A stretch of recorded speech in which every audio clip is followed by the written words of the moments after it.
Hi, this is indeed part 2 of Blonde is Not a Biography. Please don't be alarmed or deterred by this. The actual video will start in just a few seconds. I just wanted to say I apologize that this is in 2 parts. My original intention was to just film it and post it as one video, but that didn't happen. So the continuation may feel a bit awkward, like you're being thrown into the deep end of the pool, but yeah, that's how it's gonna be, so put your floaties on.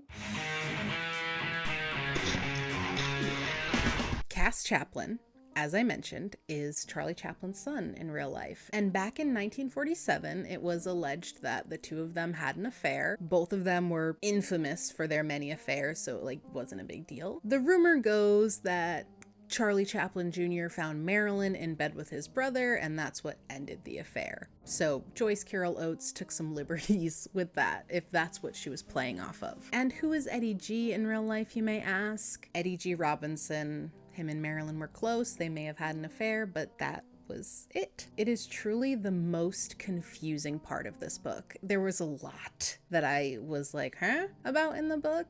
As lovely as it's written, I feel really bad saying I didn't like it.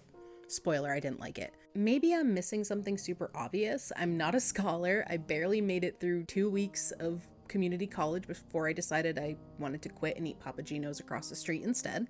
Pizza! We like pizza! But I just didn't get it. I understand what it represented in the book, but I don't understand what was taken from her real life, like every other event was in the book, and how it translated to the Gemini. It seemed really wild. So it's annoying, it's bothersome to me, but I'm still gonna try and figure out why it was in the books. And as far as I know, there was no pregnancy from Charlie Chaplin Jr. or Eddie G. Robinson and Marilyn. In 1952, Marilyn met Joe DiMaggio after Joe did reach out to a mutual friend to set the two up.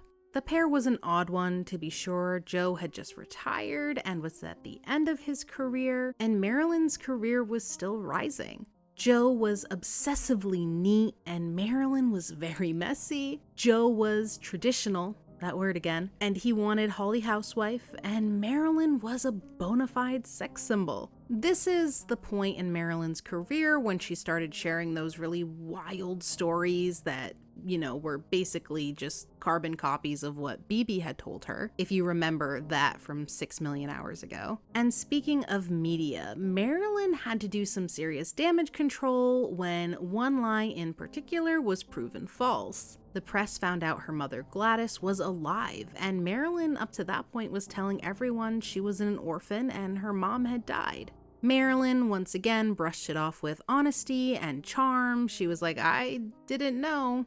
And she wasn't bothered about it again. The book was spot on when it came to her being broke, though. Despite having big roles in films like Niagara and Gentlemen Prefer Blondes, she really didn't have much money. Speaking of Gentlemen Prefer Blondes, that was a bit of a journey for Marilyn, and it ended in a surprisingly great picture.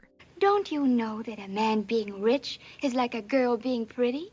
You might not marry a girl just because she's pretty, but my goodness, doesn't it help? Say, they told me you were stupid. You don't sound stupid to me. I can be smart when it's important, but most men don't like it. This line was actually Marilyn's idea, and I think that speaks volumes. While on set, the director was exasperated with Marilyn. She was always late, she had debilitating nerves, and Marilyn was taking more direction from Natasha, her acting coach and very close friend, more than she was taking direction from the director. He actually got so sick of Natasha that he banned her from set entirely. But he had to bring her back when Marilyn's attendance got even worse, which was costing a lot of money. He was exhausted with Marilyn and pawned her off any chance he could get. Usually it was the choreographer Jack Cole for the musical numbers. We lived on the wrong side of the tracks. Marilyn wasn't bothered by this one bit. She was actually a big fan of Jack Cole. Marilyn's co-star Jane Russell said she was very bright and wanted to learn everything. Every night after work, she would go to her acting coach. Jane was amazed by this because after an exhausting day of work, Marilyn continued to work because she wanted to be great. Oh, I liked Marilyn very much. She was She was very shy, and I never saw anybody work harder in my life. All through lunchtime, she had her head in the book or in the script, and at night she would go and work with her coach. Well, if you've ever followed someone around making a motion picture, it's a tough day, and at the end of the day, you're good and tired. But Marilyn would go to her coach and work for 2 or 3 more hours. And when we were dancing, when we were doing all the rehearsals, the dance rehearsals, she just worked and worked and worked. And she felt like she was going to do it in spite of them. Jane also said it was like an electric light turned on when cameras were rolling on Marilyn. Marilyn's personal life was meh at this point. Her relationship with Joe was doing okay, but he was still bothered by her sex symbol status, so the two made a pact. Marilyn would wear less revealing clothing, and he would try to be more patient and understanding. So she would change the same clothes that attracted him to Marilyn, and he would do the absolute bare minimum of what a good partner, a decent partner, would do. Swinging over to the book, the ex-athlete proposes, and Marilyn accepts, of course, and the two bada bing bada boom are husband and wife. Oh, and one little thing. In the middle of her romance with the ex-athlete, Marilyn went out one evening to see a play. The performance and the story moved her so much, at the end of it, she said, "I'm going to marry that playwright." Joe and Marilyn continued to grow sick of each other. He wanted dinner on the table after a long day. Marilyn couldn't cook. He was reserved. She was frantic. And he was also, surprise, surprise, abusive. Joe was invited to Japan to launch the baseball season there, and when they arrived, everyone came out for Marilyn and not Joe. Marilyn was also invited to perform for the troops while she was in Japan, and she left her husband behind as she jetted off to Tokyo. He felt like she was making him less of a man. I am a man. After a sexy performance for the troops, when they get back to America, Marilyn does the 7-year itch. The name alone sent her husband into a spiral. He thought it was cheap and trampish. So imagine his shock and horror when this scene was being shot at 3 o'clock in the morning in the middle of New York City with many spectators. When they got back to their hotel, he assaulted her badly. He called her a whore, asked her if she was proud, she was showing her crotch. "You're my wife, how dare you?" After that, Marilyn vowed no man would ever hit her again, and she divorced Joe. She also didn't tell anyone about the abuse. At this point in the book, Marilyn's receiving letters from her dad, and he would give her like weird backhanded compliments, but he did promise he would emerge and meet with her soon before he embarked on a long journey. Marilyn ended up going to an actor's studio to work with the same playwright that she swore she was going to marry. The two hit it off, they had deeply personal conversations, and Marilyn was very vulnerable with him. He fell head over heels for Marilyn, who he dubbed his Magda, which is a character and not Marilyn. Weird. One little kink in the situation. He was married, but that's why they have divorce, right? So he left his wife and married Marilyn not too long after. As far as Marilyn's career at this point, she was filming Bus Stop, but she was finding it harder and harder to find Marilyn, to get into the zone, to summon her magic. And she would not show up to set until the magic was conjured. She needed to look perfect. Her nerves had to be in check, and she needed to be ready to put on a performance. So she was very late most of the time. Despite her lateness and issues finding her magic, her role in Bus Stop was the best of her career. She also had success in her personal life. She became pregnant with Arthur's child and was so happy again. When she was 2 months pregnant, she began to film Some Like It Hot, which was a film with a role written specifically for Marilyn. Unfortunately, the happy times would not last. She lost her baby at 15 weeks and almost died in the process. Marilyn would return back to work and became more of a perfectionist than ever. She was using drugs, forgot her lines, had those awful nerves, and ended up hating her performance. She also had a drinking problem at this point of the story. Okay, so we have a lot to cover in this reality check. Yes, Joe DiMaggio was a douchebag. That is true. Marilyn also saw him for about 2 years before he popped the question. The two actually had their honeymoon in Japan, and at the airport on their way to their lovely honeymoon, Marilyn was hiding a splint on her hand, and this was the press and friends of Marilyn's first indication that Joe had a dark side. Once they got to Japan, Marilyn was asked to travel to Korea and perform for the troops that were stationed there. Marilyn was more than happy to do this and left her very, very unhappy husband in Japan to do so. Well, everything has been fine. We've enjoyed our trip. The only thing that I have to complain about is I haven't seen very much of Marilyn.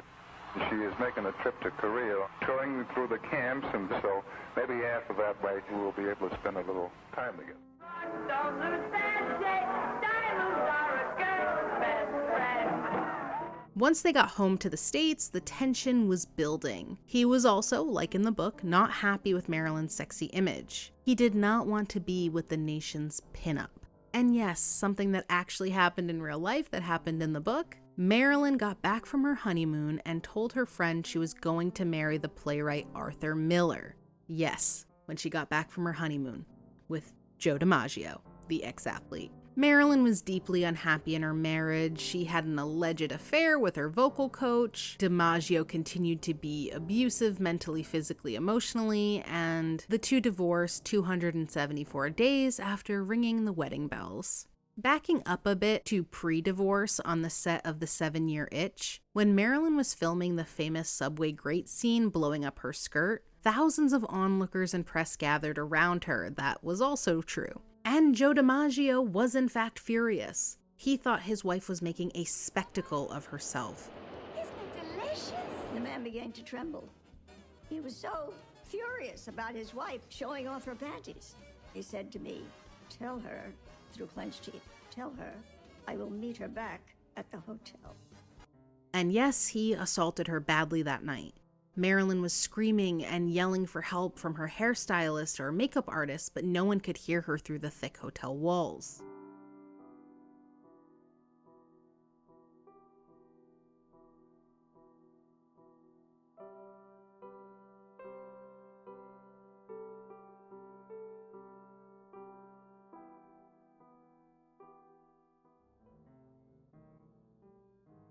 Something that was left out of the book that I thought was something really cool and important was the forming of Marilyn Monroe Productions. The 7-Year Itch was released and became a success, earning an estimated $8 million, and Monroe received very positive reviews for her performance. And she was in a very strong position to negotiate with 20th Century Fox at this point. Also, the newly formed Marilyn Monroe Productions would be paid $100,000 plus a share of profits for each film. In addition to being able to work for other studios, Monroe had the right to reject any script, director, or cinematographer she did not approve of. Not too shabby for a dumb blonde, huh? In 1955, the barbiturates were starting to become a real problem for Marilyn. Doctors were prescribing sleeping pills like candy at this time in Hollywood, and it was just a disaster. Throughout 1955, Monroe studied with the Actors Studio, and she was very dedicated. I'd like to do, that is what I would like to accomplish. I would like to be a good actress. And it's not a matter of being on top, because I think some of the best actors and actresses perhaps aren't on the top, so that's not the thing. And at this time, she met the playwright in real life, Arthur Miller.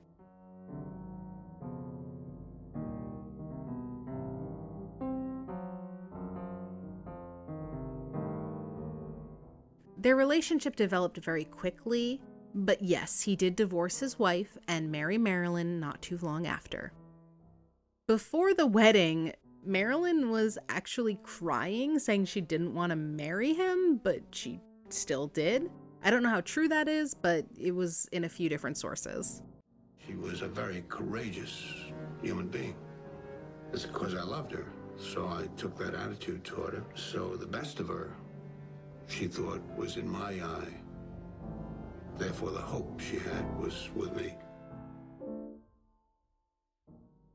Bus Stop, like in the book, was a hit. It premiered in the summer of 1956, and it was a totally different role for Marilyn. Unlike most of Marilyn Monroe's movies, Bus Stop is neither a full-fledged comedy nor a musical, but rather a dramatic film, and she was praised for her performance in it. This was the role she always wanted. While filming The Prince and the Showgirl in 1956, she found out she was pregnant with Arthur's baby. But like the roller coaster pattern in Marilyn's life, a devastating low always followed an extreme high.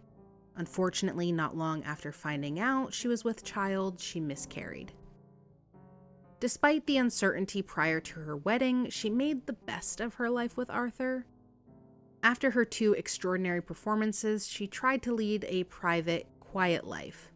And she tried to play the role of housewife as best she could, which just wasn't who Marilyn was. She may have wanted to be that partner, but I don't know. I don't think she even really knew her identity.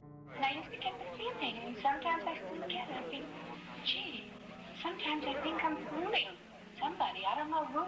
Maybe myself, maybe others. She desired love and affection and attention, but she was extraordinarily independent and smart. Soon, Arthur recognized something was deeply wrong. As her relationship began to deteriorate, Marilyn's business and personal relationship with Milton Green, who was a partner in her production company, was rapidly failing as well. There were mutual resentments about the problems during the production of The Prince and the Showgirl, and from there, the relationship soured. Arthur stepped in and became very, very involved, not to Green's liking, and insisted that Marilyn give Green the boot. The whole debacle left Marilyn clinging to stability and routine and really pushed her deeper into her life of solitude. Not only was her relationship deteriorating and her production company, but she was deteriorating as well. She was drinking too much and she was getting sick a lot. Her career, unfortunately, was not going as well as it once was either. But despite everything negative going on in her life, when she did make appearances, she was the star. She never broke a sweat. She was always bright and charming, which was very Marilyn Monroe. Marilyn and Arthur's relationship made headlines again because Miller had been called to testify before the House of Un-American Activities Committee and to identify communists he was acquainted with. Miller refused and was charged with contempt of Congress. He was acquitted upon appeal. During the investigation, Monroe was urged by film executives to abandon Miller rather than risk her career, but she refused. Marilyn was a huge support to Arthur, and it was massive to have her in his corner. But before that got overturned, Marilyn was really upset. This was at a time where the United States was going through something called the Red Scare. That is a whole separate monster that you can dive into yourself if you aren't aware of what that is. Without our government, you'd be stuck in Siberia now, sucking the juice from a rotten commie potato. Let me tell you something. If the U.S. government decides to stick a tracking device up your ass, you say thank you and God bless America. Let's just say that it was not good to be in Hollywood and be accused of all this mess at this time. Marilyn was understandably anxious with the examination and the lawyers, the interrogation, the fees. Marilyn paid for all of the fees, by the way. That was all her. Her spirits were raised for a short time when she found out that she was pregnant with Arthur's baby. Unfortunately, Marilyn had an ectopic pregnancy and she lost the baby. And don't forget her roots in Christian Science. That stays with you. And I have to believe that she also felt like she failed her mind because she couldn't think pain away. She couldn't think her menstruation away. And now, on top of all of that failure she thinks she has, now her body was failing her. Marilyn was obviously devastated by this loss, but she still wanted to prove herself as a good wife, a good housewife. This is another instance where I think Marilyn is depicted a certain way, and it's really not the case. Not fully, anyway. She is often painted as the victim, the lost puppy, which she does have those tendencies. She was sweet and oftentimes vulnerable, but she wasn't weak, and I think a lot of people take that kindness and vulnerability and they confuse it with weakness. Marilyn, in reality, was incredibly strong. She used this horrific thing that happened to her and she turned it into motivation. She was determined to not just overcome her issues, she wanted to surpass her own expectations for herself. She wanted to take this tragedy and become a better person from it. At the start of 1958, her marriage was still hostile. If you can believe it, Arthur Miller actually had more star power than Marilyn at this time, and he liked it that way. One day, Marilyn found and read Arthur's diary, and in it he penned that he was disappointed in her and felt his creativity was threatened by this pitiable, dependent, unpredictable waif he was married to and was seriously regretting the union. Marilyn couldn't be his little muse or fantasy, and she couldn't give him a child. Because of this, Marilyn was deeply depressed, and she washed her troubles away with champagne. More champagne than was probably healthy. Almost every source that I had while researching this brought up Marilyn's weight gain due to her alcohol consumption. And I want to put that into perspective a bit. Marilyn gained 18 pounds. 18. She was 18 pounds above her normal regular weight of 115 pounds.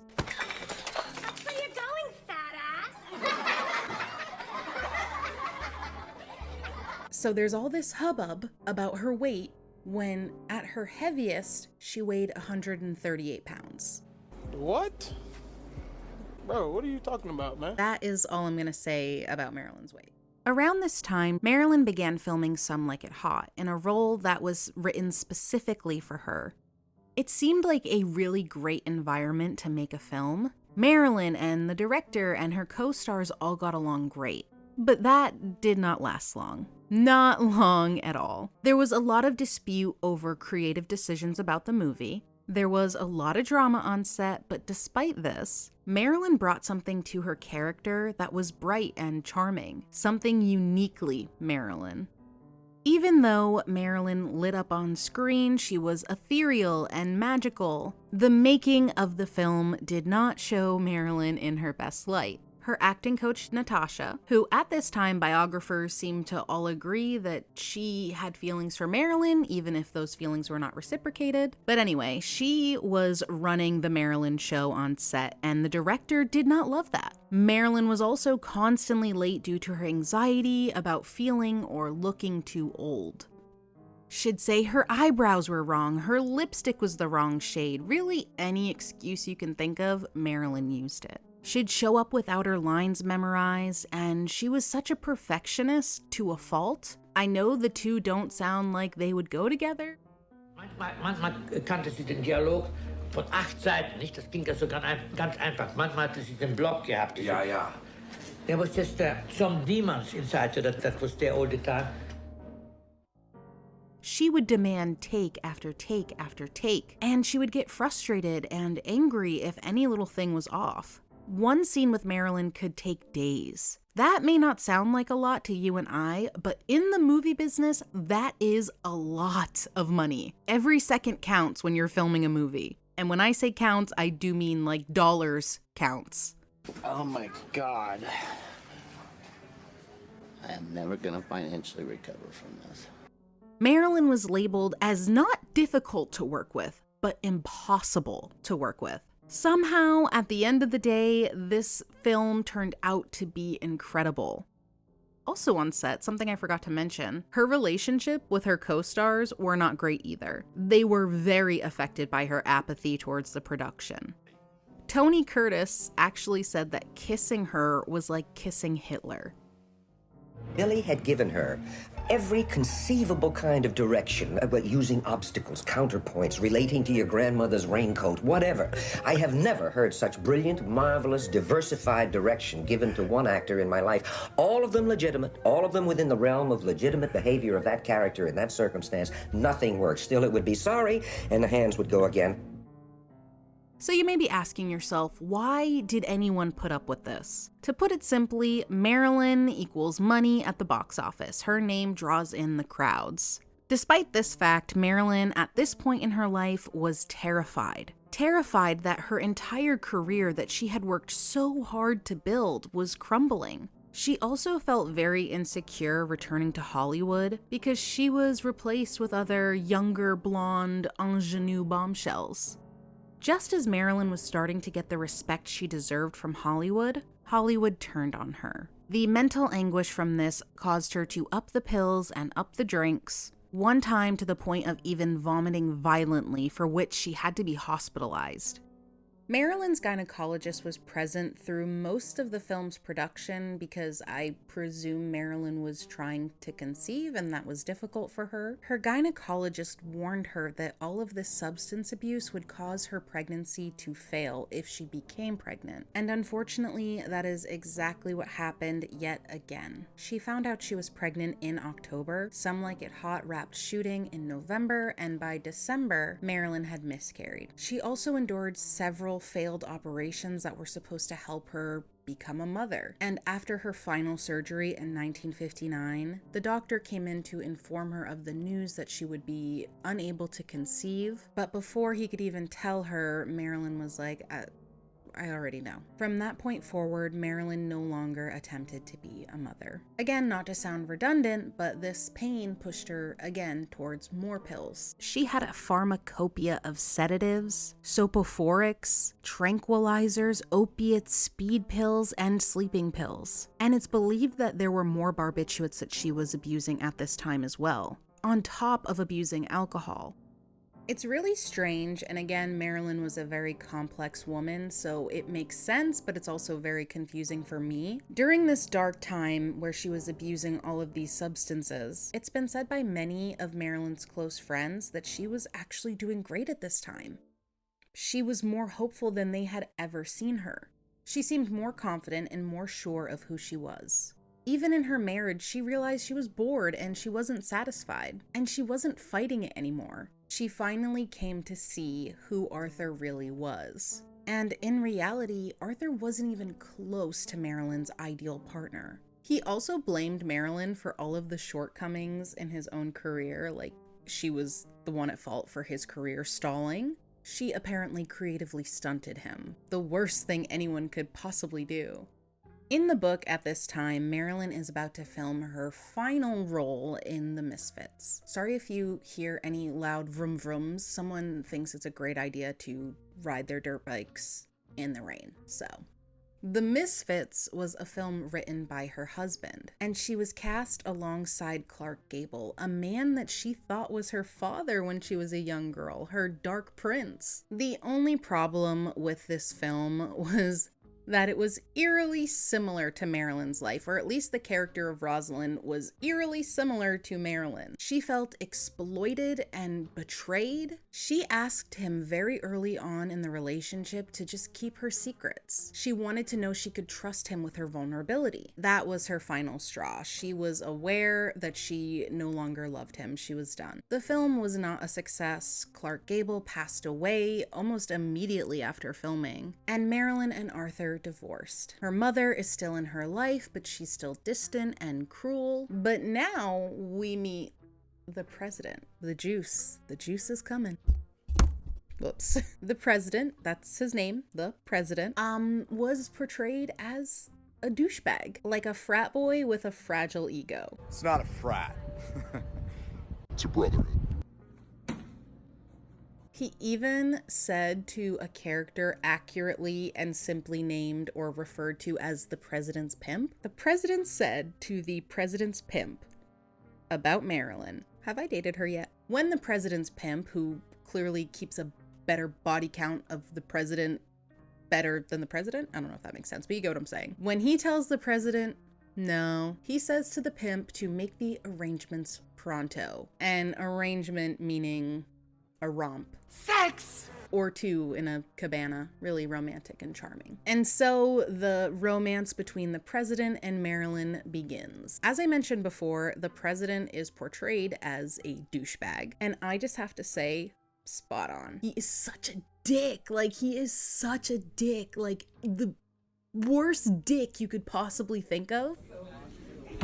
Holy moly. Think of the worst fucking person in your mind. The worst. And that person would rival the character, the president. Despite this, or maybe Because of this, Marilyn fell head over heels for him. She also asked the president to call her Norma Jean, and the president said, "What I'm going to call you, baby, is pronto." Like, it's giving the man in the bar that's had way too many Guinness and he smells like cigarettes and regret. It's giving that pickup line energy, and that little piece of dialogue really captures the broski energy of this president. Like I said, Marilyn was head over heels for him, like, immediately, and the two maintained a sort of casual relationship, mostly over the phone, until there was a secret rendezvous in New York City. And this was the most heavy on the movie language that I have seen throughout the book. She was really trying to put on a show for the president, and I mean, like,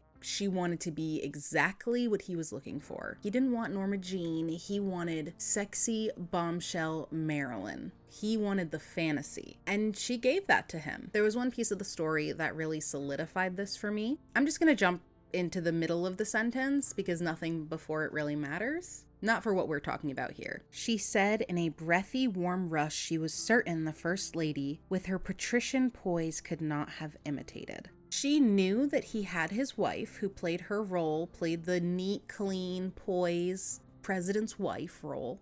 And Marilyn knew she had to be something completely different. Here's another excerpt. I wanted to share this because I feel like it perfectly sums up where Marilyn was at in her life, specifically in terms of romance. The blonde actress who felt so little sexual desire, inhabiting her voluptuous body like a child crammed into a mannequin. JCO has bars.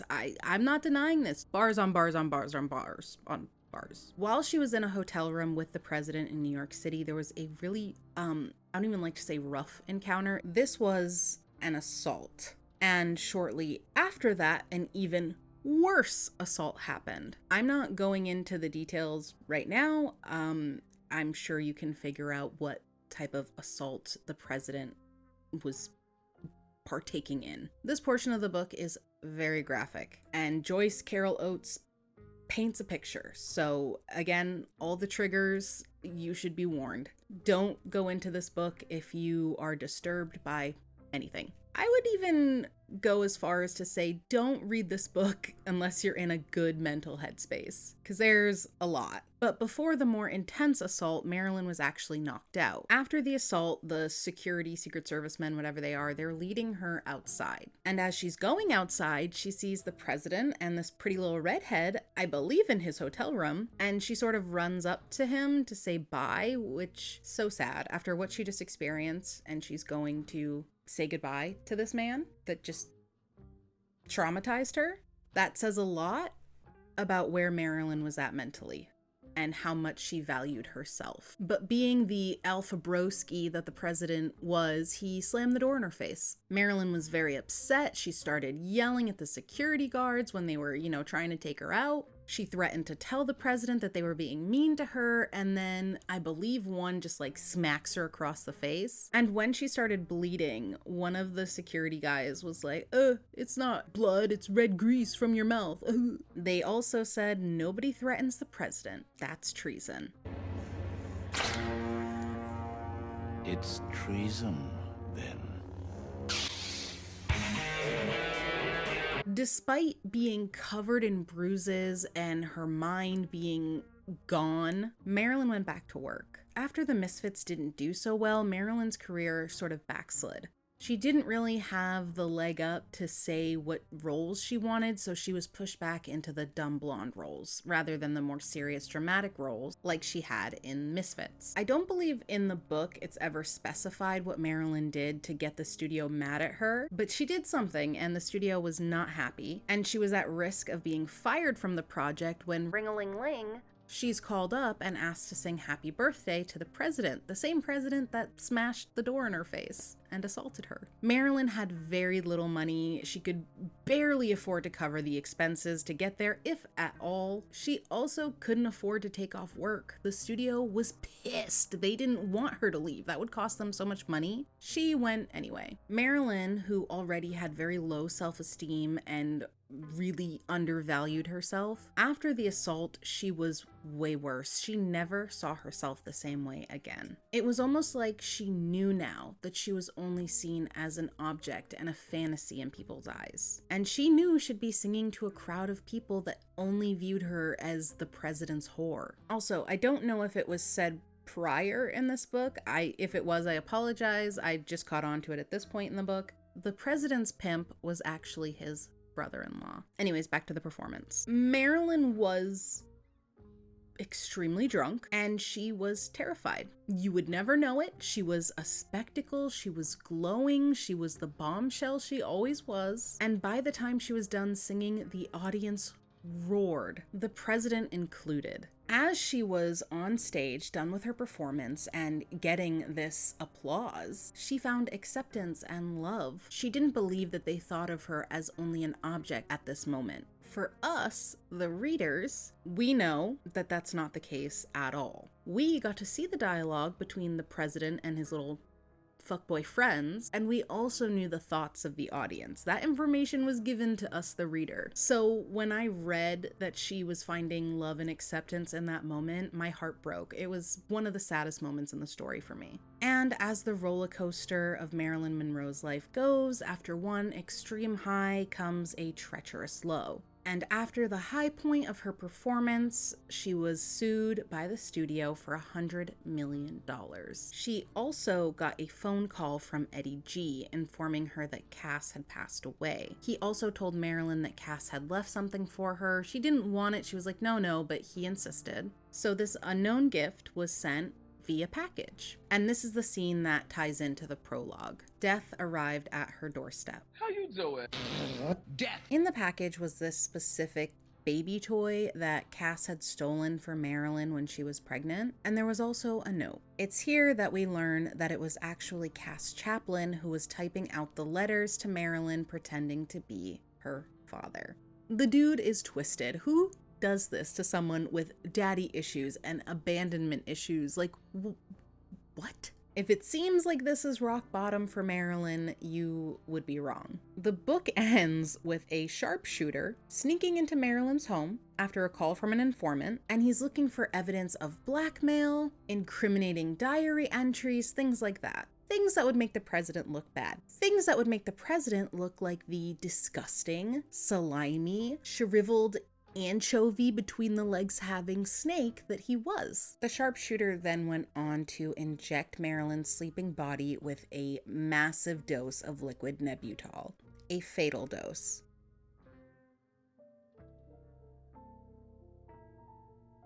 Gladys's surprise was in the bedroom. Gladys tugged at Norma Jean's hand and lifted her to look at the handsome smiling man in the picture frame. Norma Jean, see? That man is your father. That was the end of the book, so this is going to be our final reality check. Actually, let me do a quick review of the book. I know I've been saying I didn't like it throughout this whole thing, but let me just wrap it up a little bit, very quick. Just some final thoughts. Obviously, as I've said, I think Joyce Carol Oates has an exceptional talent for writing. So the best way I can describe the book is taking that exceptional talent that Oates clearly has and blending that with some dark Wattpad fan fiction for me personally. Overall, I do think that this was a passion project for the author. That's very apparent when you're writing 1,000,000 pages about a woman. You obviously have some interest in her life. Maybe it's not actually 1,000,000 pages, but it's close. It is way too wordy. I think 200 pages could have easily been chopped off this book, if not more. But if you love really immersive storytelling, this is the book for you. If you like some dark fan fiction, this is the book for you. You know what just came to me? The way I would describe her writing is almost like she's flexing. Like she's flexing her ability to like, do you know what I'm saying? She's like, yeah, I can write. Here's the proof. Here's the flex. And she gave it to us. Beautiful writing, but I think there is something to be said for minimizing. Okay, now we'll do our final reality check. Marilyn's relationship with Arthur Miller did eventually break down. I apologize if I was calling him Arthur Miller when I was talking about him in the book. The playwright is his name in the book. I think you understand what I'm saying. Just to clear up any confusion. But yeah, their relationship broke down after The Misfits. The film, like in the book, was way too raw, and Rosalind had way too many similarities to Marilyn. I've changed a few things, though. We've changed things around. And how do you like it? Oh, don't look at those. They're nothing. Gay just hung them up for a joke. You're the saddest girl I ever met. The first man never said that. I'm usually told how happy I am. That's because you make a man feel happy. Oh, and really quick, regarding the letters that she was receiving from Cass, aka her father, I'm not entirely sure, but my sources said that when she did make contact with her biological father, she called him up and he was like, "You need to not. I have a family. I don't care about anything you have to say. Call my lawyer." The next few years were a series of depressing lows for Marilyn. The lowest, perhaps, was when Clark Gable's widow allegedly blamed Marilyn for Gable's death. He passed away just days after filming The Misfits. Marilyn felt like she was going to harm herself, and she agreed to check into a hospital for rest. She stayed in a psychiatric ward in 1960, and it was barbaric. She said the ward would do more harm than good for her. It said that she was diagnosed with borderline paranoid schizophrenia. I don't think there is any definitive proof of that, not that I've found, and I'm not a doctor, so I won't diagnose anyone. Joe DiMaggio actually secured her release after he threatened to take the hospital apart brick by brick, if they refused to release her. Marilyn and Joe stayed friendly over the years, and he seemed to be a decent support for her. Again, the bar for being a good person in Marilyn's life is very low. I believe I said it was Challenger deep, and that is accurate. She had a horrendous time in the hospital, but when she came out to all the press and paparazzi, she said she was feeling wonderful. And of course, that was Marilyn putting up a front when Norma Jean was completely broken. Despite all of this, she went back to work. Before shooting had begun for Something's Got to Give, Monroe had let producer Henry Weinstein know that she had been asked by the White House to perform for President John F. Kennedy at Madison Square Garden in honor of his birthday. We will get to the Kennedys, don't worry, they're scattered around in the timeline, but I'm just going to talk about them in bulk, I guess you could say, in a little bit. But anyways, the producer granted her permission to attend the gala, believing there would be no problems on set. But problems there were.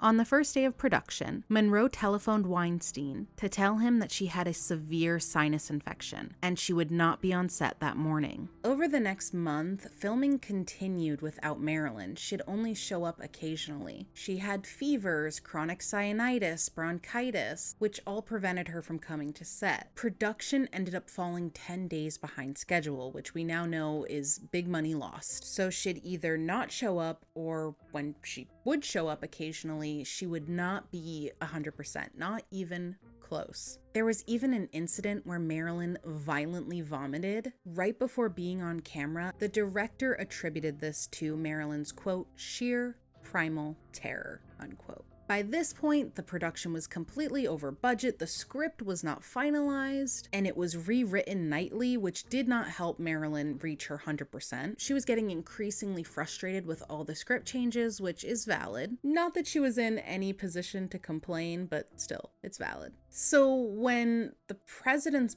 birthday month rolled around, no one in production thought Marilyn was actually gonna leave. Not with all of the drama on set, but she went and she sang happy birthday to the president. Something really weird, the person who announces Marilyn announces her as the late Marilyn Monroe, which is creepy. I'm sure it was more to do with her lateness to stage, but still weird. Mr. President, the late Marilyn Monroe. Happy birthday to you. Happy birthday to you. Happy birthday, Mr. President. Happy birthday to you.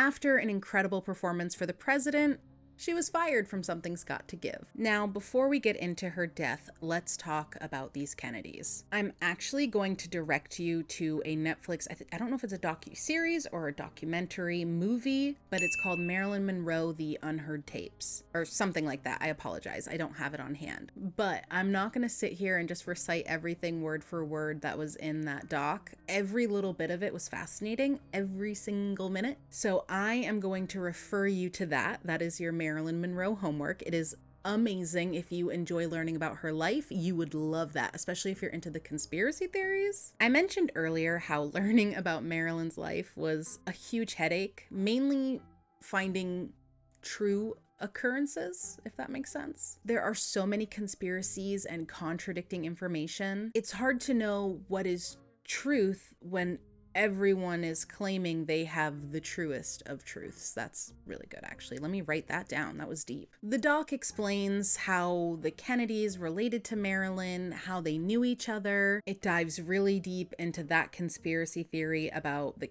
Kennedys being involved in her end of life. But some of the main takeaways I have from it, number one, JFK was a douchebag, for real.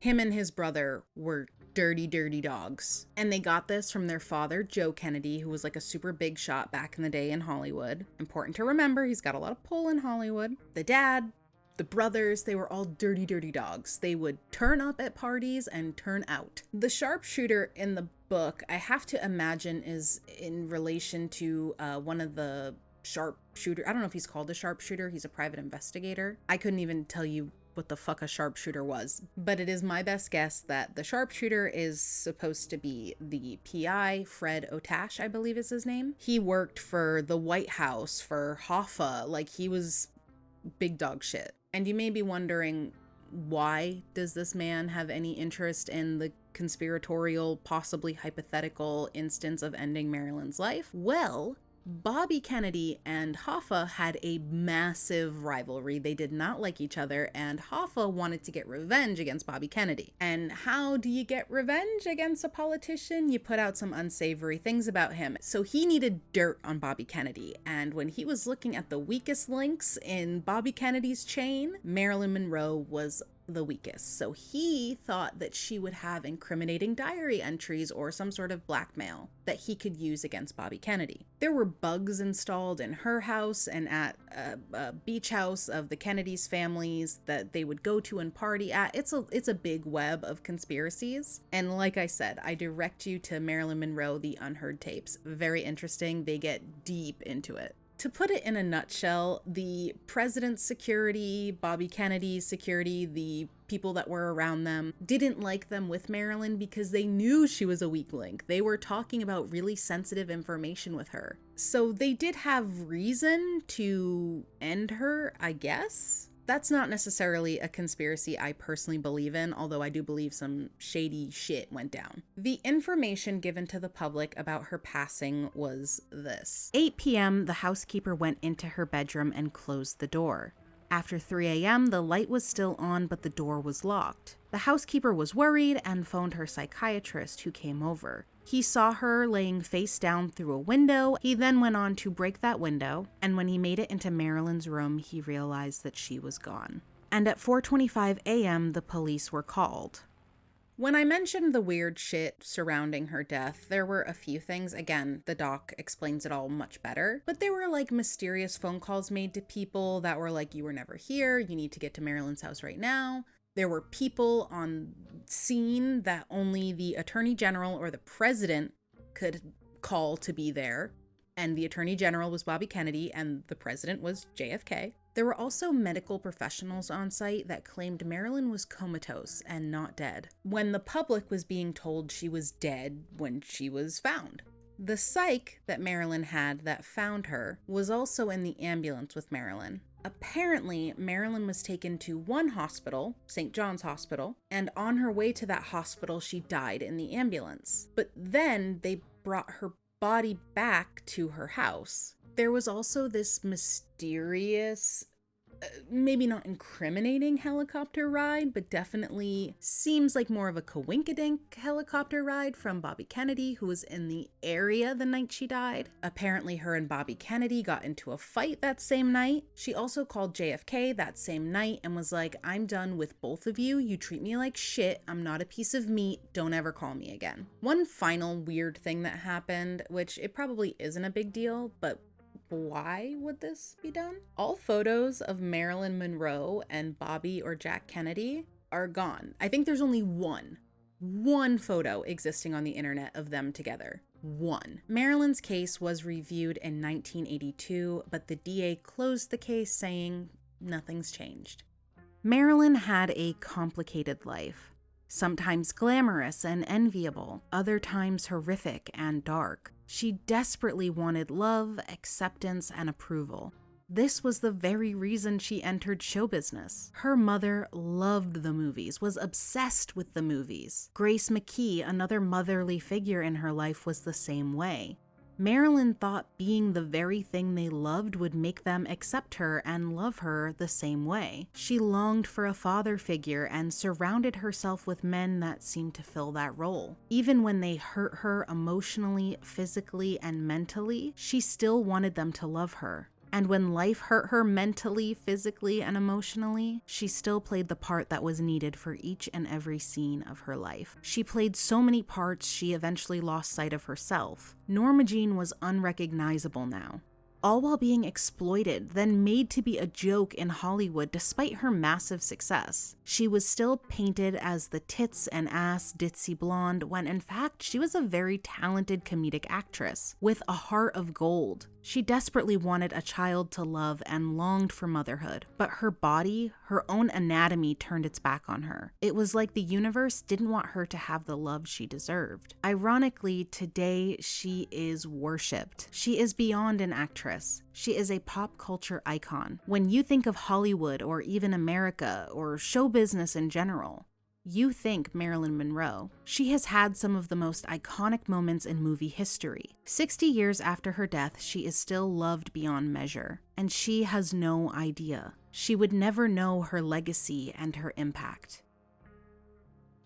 So what was Joyce Carol Oates trying to do with the story Blonde? After reading it, my opinion is that it's not the ingredients or the details in the soup of Marilyn Monroe's life that actually matter here. All that matters is the taste. How you feel when you're done reading this book, how you walk away from it. Do you see Marilyn as more of a human? I think Oates' goal was to remind everyone that Marilyn Monroe was a human being. She had beautiful moments, moments that she was proud of. She had moments of shame, moments where she wasn't her best self. She was not perfect. She leaned into anything and everything that seemed stable. Religion, going to the movies, escaping into the movie, escaping into her own imagination. The safety of dating older men that were fatherly and made her feel more secure. Sadly, the people who had any kind of love for Marilyn only loved pieces of her. And sometimes, if not the majority of the time, they weren't even in love with Norma Jean. They were in love with Marilyn, the fantasy, the spectacle. But Norma/Marilyn, starved for love, took any love that she could get, even when it wasn't really love